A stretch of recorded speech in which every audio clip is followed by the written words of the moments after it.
India voice, आपकी सोच, आपकी आवाज। नमस्कार, इंडिया वॉइस देख रहे हैं आप और मैं हूं आपके साथ प्रज्ञा मिश्रा।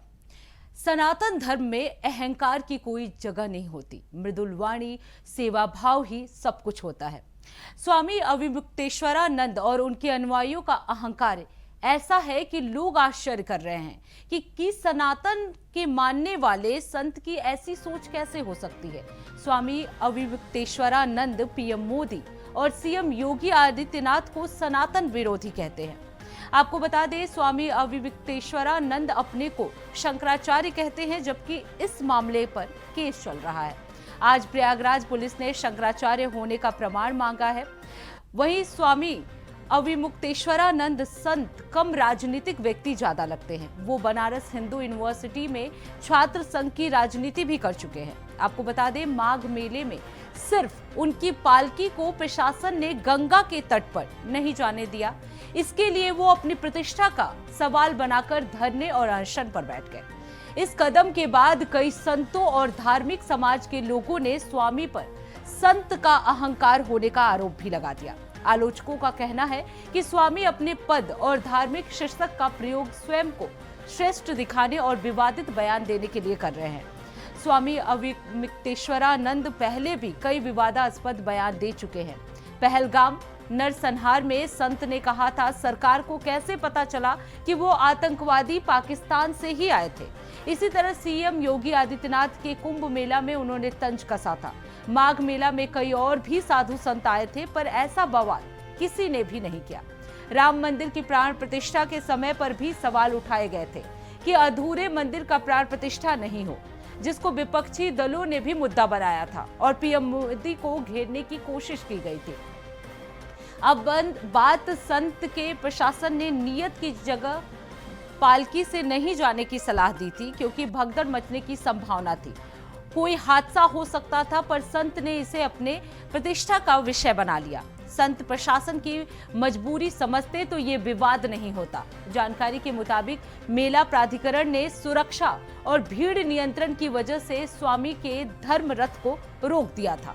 प्रशासन ने यह कदम इसलिए उठाया क्योंकि मेले में भारी संख्या में श्रद्धालु इकट्ठे हो रहे थे और बिना सुरक्षा इंतजाम के किसी भी अप्रत्याशित घटना की संभावना अधिक थी। हालांकि इस कदम के तुरंत बाद कई संतों और धार्मिक समाज के लोगों ने स्वामी पर संत का अहंकार होने का आरोप लगाया। आलोचकों का कहना है कि स्वामी अपने पद और धार्मिक शीर्षक का उपयोग कर स्वयं को श्रेष्ठ दिखाने और विवादित बयान देने के प्रयास में है। उनका आरोप है कि ऐसे व्यवहार से धर्म और साधु संत की मर्यादा पर प्रश्न उठता है। विशेषज्ञों का मानना है कि संतों और धार्मिक गुरुओं से अपेक्षा की जाती है कि वो नम्रता, संयम और समाज की भलाई के सिद्धांतों के साथ मार्गदर्शन करें। यदि कोई पद और प्रतिष्ठा का गलत या विवादास्पद प्रयोग करता है तो इसे अहंकार के रूप में देखा जाता है। इसलिए इस मामले में संत का अहंकार शब्द का प्रयोग विवाद के केंद्र में है। ये मामला मीडिया और सोशल मीडिया पर गहन बहस का विषय बन गया है। कई लोग स्वामी के पक्ष में हैं, जबकि कुछ लोग इसे धार्मिक पद का दुरुपयोग मानते हैं। सोशल मीडिया प्लेटफॉर्म पर वीडियो और टिप्पणियां तेजी से फैल रही हैं और लोग प्रशासन की कार्रवाई, स्वामी के व्यवहार और संत समाज के आचार व्यवहार पर अपनी राय शेयर कर रहे हैं।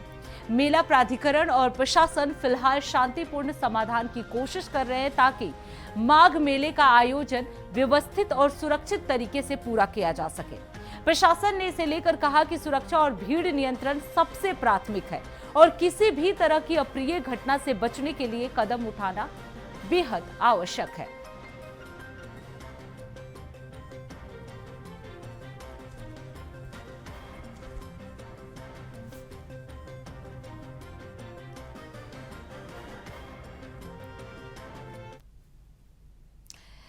अब बात कर लेते हैं ट्रंप की। जी हां, राष्ट्रपति ट्रंप द्वारा गाजा पीस बोर्ड का निर्माण कहीं वैश्विक संस्था यूएनओ को किनारे करने की तैयारी में तो नहीं है। जी हां, गाजा पीस बोर्ड में ट्रंप ने 60 देशों को शामिल होने का प्रस्ताव भेजा है। भारत और रूस को भी इसका प्रस्ताव मिला है। आपको बता दें, गाजा में पीस के बहाने वो एक अलग लकीर खींचने के चक्कर में नजर आ रहे हैं। हालांकि शुरुआत में इस पहल को गाजा संघर्ष और उसके बाद की स्थिति तक सीमित बताया गया है। ट्रंप और कुछ विशेषज्ञ इसे एक नए वैश्विक शांति ढांचे के रूप में देख रहे हैं, जिसका मकसद भविष्य में अन्य संघर्ष क्षेत्रों में भी शांति प्रयासों को आगे बढ़ाना है। कुछ विशेषज्ञों और आलोचकों के अनुसार ट्रंप का बोर्ड ऑफ पीस संयुक्त राष्ट्र के पारंपरिक ढांचे से अलग एक नया मंच हो सकता है, जहां अमेरिका का नेतृत्व संभावित रूप से अधिक निर्णायक भूमिका निभा सकता है। आपको बता दें, ये पहल यूएन की भूमिका को प्रतिस्थापित या जोड़ने की कोशिश जैसा भी लग रहा है। गाजा शांति बोर्ड की भूमिका क्या है और क्या ये संयुक्त राष्ट्र के रूप में अंतर्राष्ट्रीय ढांचे को चुनौती देता है, ये एक ऐसा मुद्दा है जिस पर भारत सरकार ज्यादा विचार करेगी। वो संयुक्त राष्ट्र की सर्वोच्चता को ध्यान में रखेगी और किसी भी समानांतर प्रक्रिया या व्यवस्था का समर्थन नहीं करना चाहेगी। अभी इस गाजा शांति बोर्ड का मौजूदा चार्टर गाजा से आगे तक फैला हुआ है, इसलिए दिल्ली सतर्क रहेगी, यानी भारत सतर्क रहेगा। विशेषकर इसलिए क्योंकि भारत पाकिस्तान संघर्ष और ट्रंप द्वारा युद्ध विराम कराने के दावों का भारत अमेरिका संबंधों और प्रधानमंत्री मोदी और राष्ट्रपति ट्रंप के बीच संबंधों पर अभी भी गहरा असर पड़ रहा है। भारत सरकार इस बात पर भी गौर करेगी कि ये अन्य देश इस आमंत्रण और प्रस्तावित बोर्ड को कितनी गंभीरता से ले रहे हैं। रूस, ब्रिटेन और जर्मनी जैसे प्रमुख देशों ने अभी तक इस पहल में शामिल होने की प्रतिबद्धता नहीं जताई है, जबकि फ्रांस ने संकेत दिया है कि वो इसमें शामिल हो सकता है। संयुक्त राष्ट्र के बारे में जर्मन प्रवक्ता ने कहा है कि ये हमारे लिए केंद्रीय बहुपक्षीय ढांचा है और ये अभूतपूर्व वैश्विक संकटों के इन समयों में एक महत्वपूर्ण साधन भी है। यूरोपीय आयोग की बात की जाए तो यूरोपीय आयोग के प्रवक्ता ओलोफ गिल ने पुष्टि की है कि आयोग के अध्यक्ष उर्सुला वॉन डेर लेयन को निमंत्रण मिला है और वो इस योजना के बारे में अन्य यूरोपीय संघ के नेताओं से, यानी यूरोपियन यूनियन के नेताओं से बातचीत करेंगे।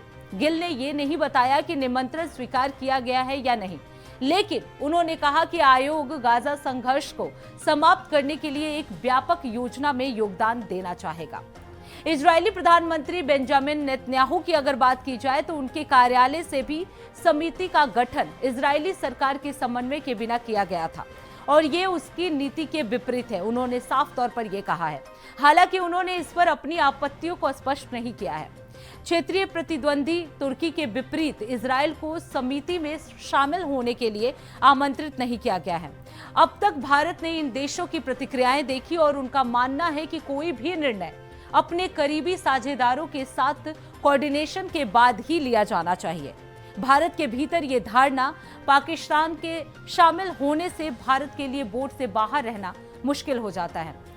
और जो सबसे आखिरी बात है वो ये कि ट्रंप की विश्वसनीयता एक ऐसा कारक है जिस पर सभी देश और सरकारें विचार करेंगी, क्योंकि ट्रंप अपनी मौजूदा स्थिति के अकॉर्डिंग चेंज होते रहते हैं। इस बात की वास्तविक चिंता है कि अगर अमेरिकी राष्ट्रपति की बात नहीं मानी गई तो वो इस प्रक्रिया से बाहर निकल सकते हैं और इसका मतलब ये होगा कि भारत अपने क्षेत्रीय साझेदारों के साथ इस प्रक्रिया में फंस जाएगा।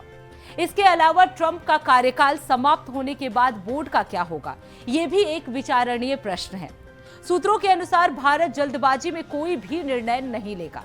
आने वाले दिनों और हफ्तों में इन सभी पहलुओं के सकारात्मक और नकारात्मक पहलुओं पर विचार करने के बाद ही वो अपना जवाब देगा।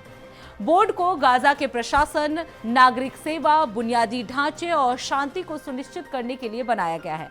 इसका काम स्थानीय संस्थाओं के साथ मिलकर गाजा के संरचना और लोकतांत्रिक ढांचे को मजबूत करना है। आपको बता दें, गाजा ने पीस ऑफ बोर्ड बनाने की प्लानिंग कर ली है और दुनिया अब अपनी इस चीज को देख रही है कि एक बार कहीं फिर से ट्रंप अपनी दादागिरी तो नहीं दिखाएंगे।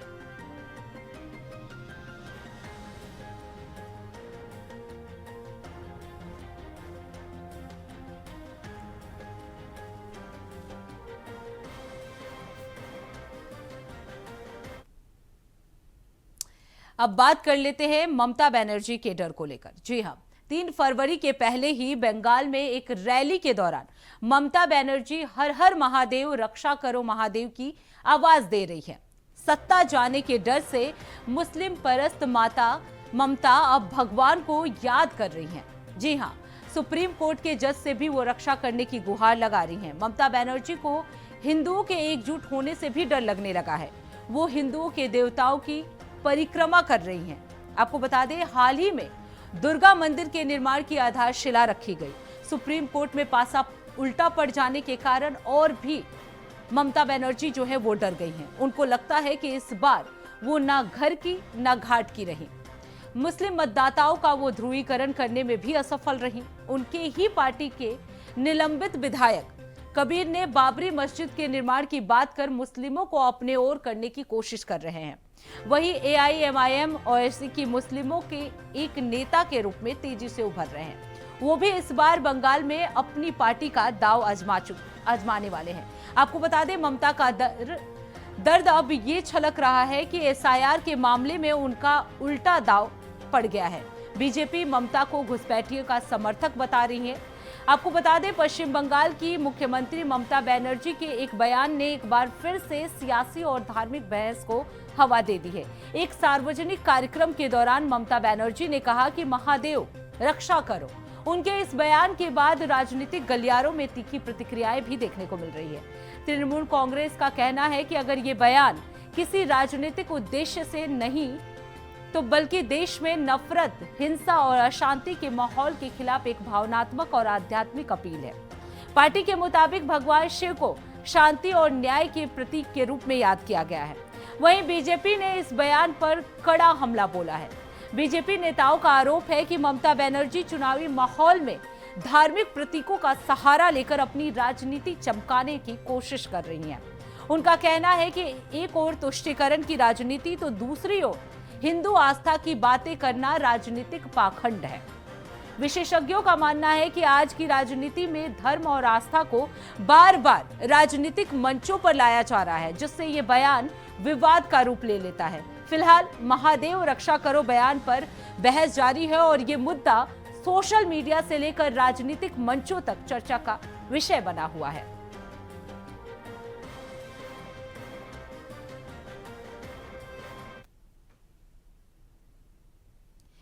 अब बात कर लेते हैं कश्मीर के मस्जिदों की। जी हां, 19 जनवरी 1990 अर्थात 36 साल बाद जिन मस्जिदों से आह्वान कर कश्मीरी पंडितों और हिंदुओं को पलायन करने पर मजबूर किया गया था, लाखों कश्मीरी पंडितों को कश्मीर छोड़कर अपने देश में ही शरणार्थी बनना पड़ा था, वही 5 लाख हिंदुओं के दर्द को सुप्रीम कोर्ट ने भी नहीं देखा।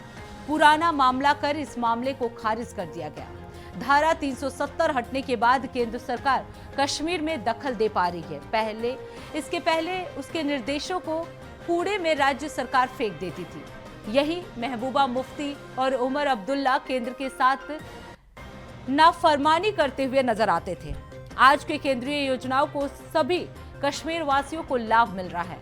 अब आज केंद्र सरकार उन मस्जिदों का हिसाब कर रही है। श्रीनगर में 14 से ज्यादा मस्जिदें थी, जिनमें 1000 से अधिक मस्जिदों का निर्माण हाल के वर्षों में हुआ है।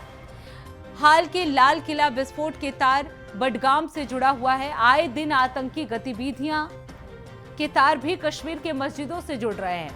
आपको बता दें, गृह मंत्री अमित शाह अब सभी कश्मीर की घाटी के मस्जिदों को ऑडिट करा रहे हैं।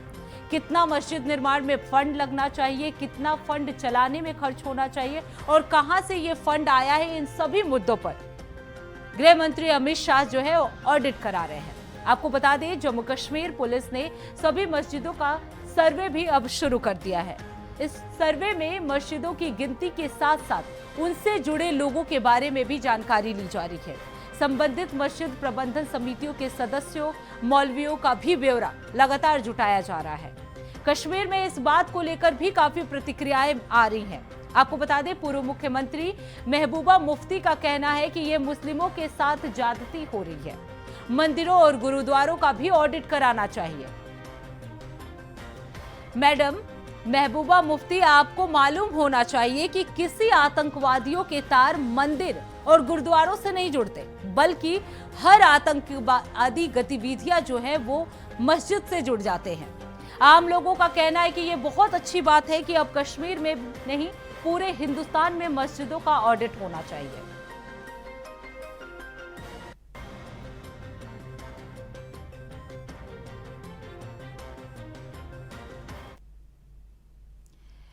अब बात कर लेते हैं जेएनजी की। जी हाँ, जेएनजी के सहारे राहुल गांधी देश में अराजकता फैलाना चाह रहे थे। वहीं पीएम मोदी जेएनजी का इस्तेमाल कर अपने पाले में देश को विकास की ओर ले जा रहे हैं। जेएनजी के भरोसे ही वो विकसित भारत 2047 का सपना भी देख रहे हैं। हरियाणा, दिल्ली, महाराष्ट्र हो या बिहार, जहां भी चुनाव हुआ है वहां पीएम मोदी को जेएनजी के सहारे चुनाव जीत रहे हैं और जेएनजी पर पीएम मोदी का भरोसा भी काफी है। आपको बता दें, पीएम मोदी और बीजेपी अपनी थाली को संभालने के लिए नितिन नवीन को चुना है। विश्व की सबसे बड़ी पार्टी बीजेपी का अध्यक्ष नितिन नवीन बन गए हैं। नितिन नवीन को अमित शाह और पीएम मोदी का पूरा और भरोसा मिला है। आपको बता दें, बीजेपी के स्वर्णिम काल को आगे बढ़ाने के लिए पीएम मोदी ने कहा कि आज से नितिन नवीन उनके बॉस हैं, वो मात्र कार्यकर्ता हैं। ये वाक्य पीएम मोदी को भरोसा दिखाता है कि उनके द्वारा सही हाथों में गद्दी दी जा रही है। 45 वर्षीय नितिन नवीन के हाथों में बड़ी जिम्मेदारियां और चुनौतियां हैं। वो सभी को साथ लेकर चलेंगे। इस साल पश्चिम बंगाल का चुनाव सबसे बड़ी चुनौती है और इसी को लेकर नितिन नवीन को ये बड़ी जिम्मेदारी इस बार दी जा रही है। तो आपको बता दें, नितिन नवीन जो है वो बीजेपी के अध्यक्ष के रूप में चुने जा चुके हैं। बड़ी जिम्मेदारी इस बार नितिन नवीन को है। कम उम्र के यानी सबसे यंग अध्यक्ष के रूप में नितिन नवीन को चुना गया है। पीएम मोदी का भरोसा और गृह मंत्री अमित शाह का भरोसा भी नितिन नवीन पर पूरा है। माना यही जा रहा है कि आने वाले विधानसभा चुनाव में नितिन नवीन जो है अपनी रणनीति के जरिए बीजेपी को एक बार विजयी बनाएंगे।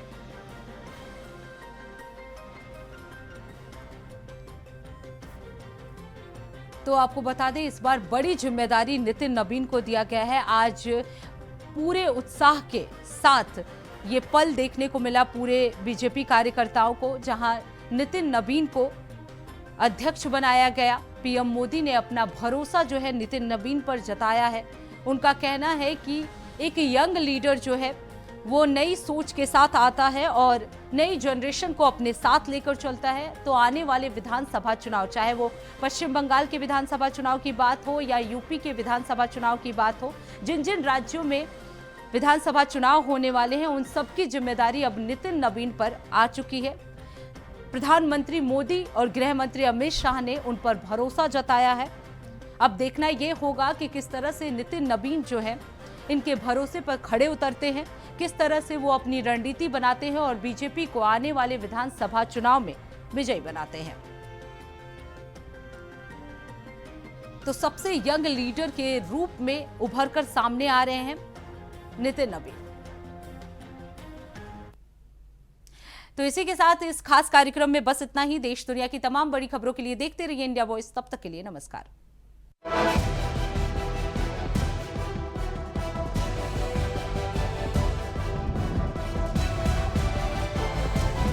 इंडिया वॉइस, आपकी सोच, आपकी आवाज।